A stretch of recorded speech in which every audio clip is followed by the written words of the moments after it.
Everyone, welcome to the release of the third issue of Trade Watch Quarterly. You know, Niti Aayog has been bringing out this quarterly report on India's trade with rest of the world. And every time we pick up a thematic issue, and this time we are looking at U.S. trade policies, particularly the tariff changes that have been made since April 2025 on different countries, and what are the implications for India's exports in the U.S. market. So as it is, the composition of the report, we have three sections. The first section, we are looking at India's trade, the composition, the structure, the trade pattern, and also what we call the destinations. The second part, we are focusing on U.S. trade policy and implications in India, and that is the the crux of this volume, because we are looking at both at disaggregate level and as well as aggregate level to tell you that what is India's position when it comes to the present tariff structure. US is a very big market with the total imports of $3,300 billion. It makes a difference to us because 1/4 of our exports goes to US market. And the final sections we focus on geopolitical developments. Generally, it is one section where we just look at the updates, what's happening in the rest of the world. Looking at India's trade, from April to December, the India's total trade increased by 7%, the exports by 6.6%, and import by 7.29%. So overall, leading to a trade deficit of 78 billion. The next is the India's trade analysis, and that includes the composition of exports and imports. When it comes to the top export categories, we find that mineral fuels, electrical machinery, nuclear reactors, these are the general products in the top export groups, and that shows the continued stability in India's export basket. Electrical machinery exports has actually significantly increased. It's 40.8%, boosted by increase in imports of smartphone. In fact, between April to December, the smartphone exports increased from 4 billion to 7 billion, which is a positive side.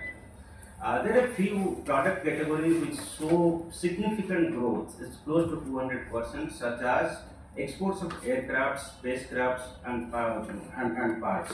When it comes to imposition of imports, the major imports include mineral fuels, as it is. It has been always the case.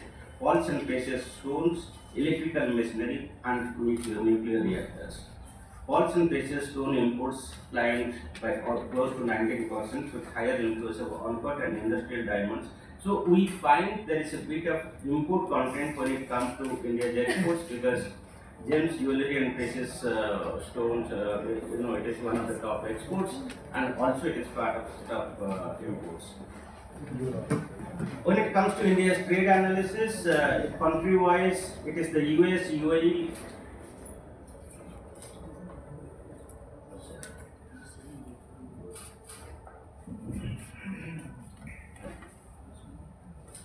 Yeah. Country-wise, as usual, US, UAE, Netherlands, Singapore, UK, and China, they continue to be India's leading export markets, comprising 42% of total exports. China, UAE, Russia, and US, they are the leading import markets for India. Region-wise, North America, European Union, West Asia, and ASEAN, they comprise 61% of total India's total exports. Northeast Asia, West Asia, and ASEAN account for 53% of India's total imports. We find certain developments like exports to West Asia, ASEAN grew steadily, with notable imports both from Latin America and West Asia. So there are a bit of diversification when it comes to India's exports as well as imports sourcing. FTA partners, there is a good news. What we see is the exports is having much higher growth compared to the imports from the FTA partners. So the trade deficit with the FTA partners, which was a project concern few years back, is no more. We are reducing the trade deficit with this.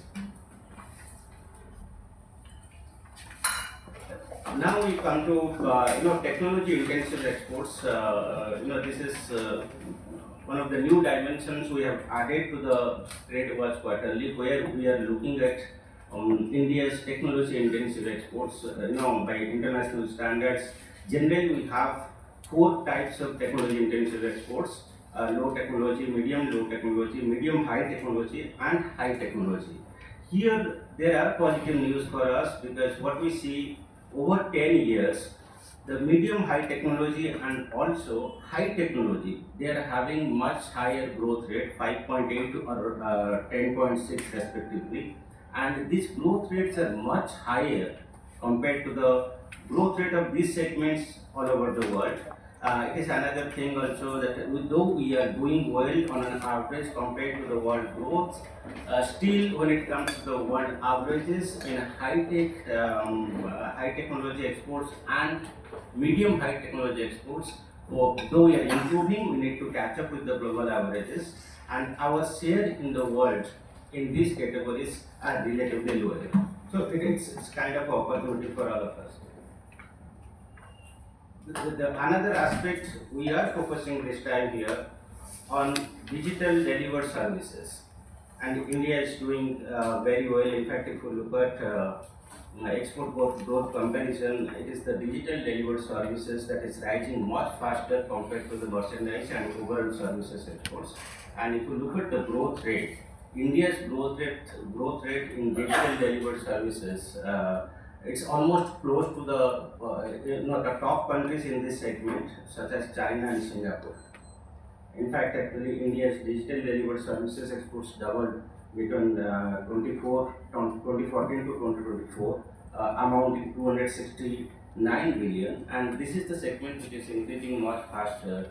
In fact, developing and least developed countries are having higher share, and so it shows the kind of opportunity we have in DDX.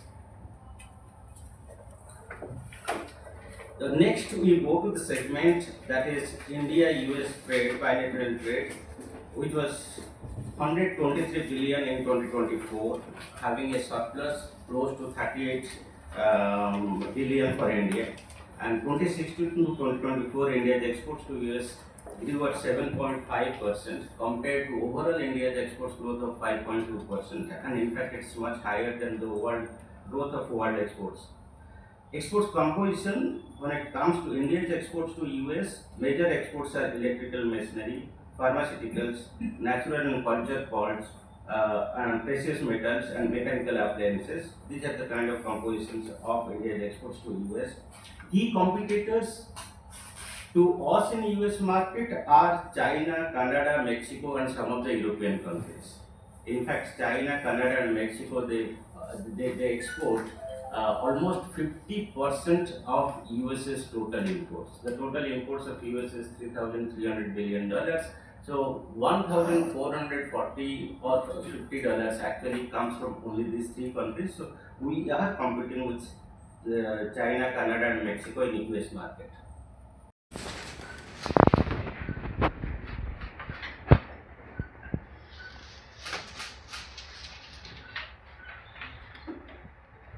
First report was released, and we had promised that it would be data-based, analytical, special topics.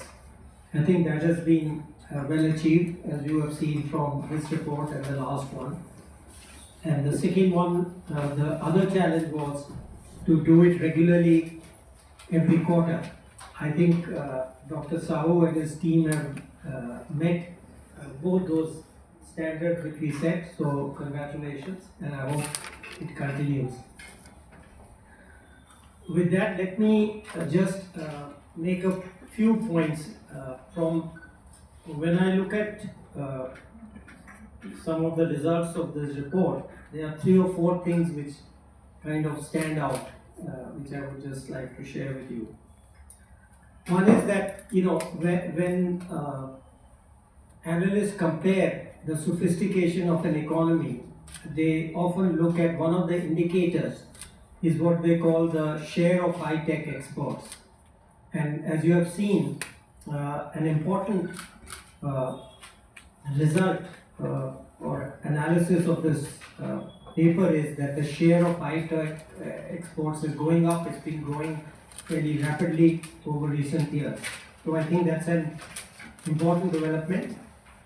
It shows the increasing complexity and sophistication of the economy. So that's one point I would like to emphasize.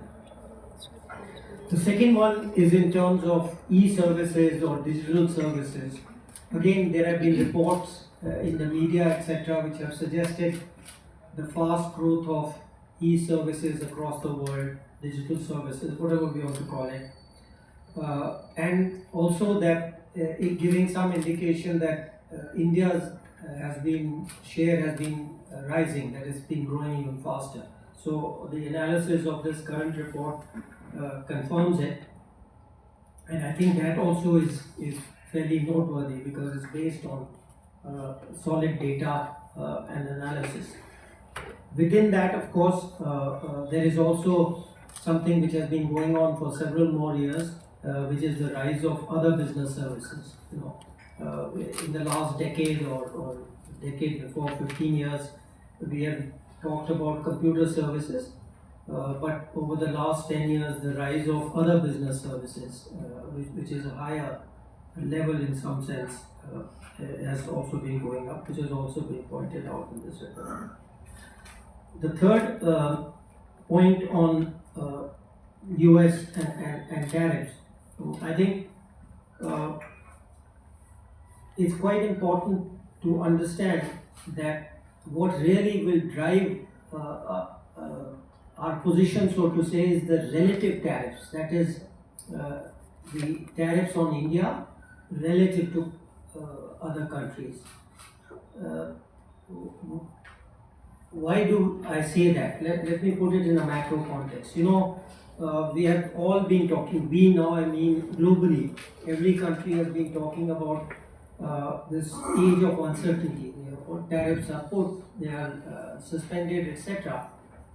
Now, one effect of that is on the aggregate economy, whether it's the US economy or world economy, and the overall demand for exports from every country. Now, that is something which will affect everybody, right? So, if the overall demand from US, the GDP or the export demand goes down, there will be less exports from every country. That is kind of, if we focus on ourselves, that's kind of a second order effect. So I think the important point of this report and the previous one, which was done by NITI, was that it's very important to focus on the relative tariffs. And the report which we've just been presented brings that out very nicely. So that's something to remember when we see hopefully developments over the next several months.